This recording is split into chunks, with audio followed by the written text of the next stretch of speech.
Let's consider now the gravitational potential energy of a system.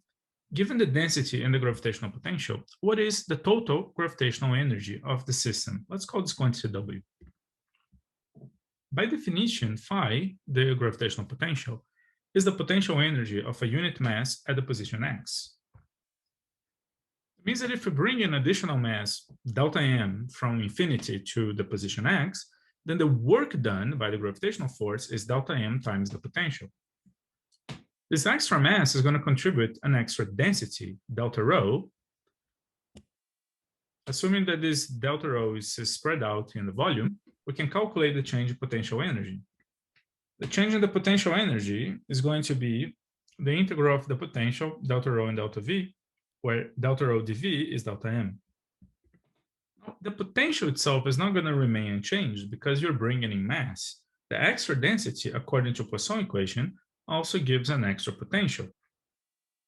And the change in the potential then is given by Poisson equation.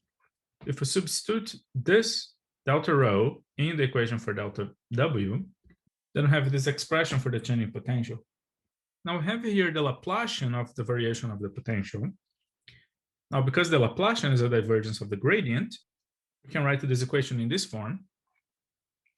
And we have here a divergence and an integral in volume.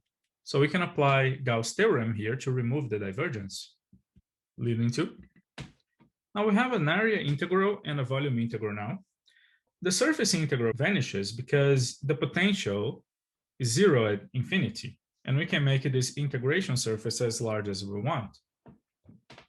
The second integral remains then, and that's the expression we have then for the gravitational potential energy.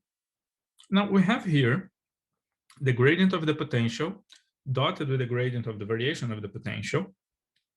And we can replace this by the variation of the dot product of the gradients. And the dot product of the gradients is the square of the modulus. We find in a simple expression for the potential in terms of a single variational. Now, if we sum all the contributions, delta W, then we're going to have the total gravitational energy.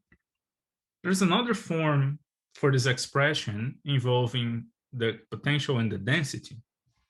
If we integrate this by parts, the gradient square of the potential, then we have the potential times the Laplacian. And if we use Poisson's equation again, we can substitute the Laplacian. Now we're going to have 4 pi g times the density.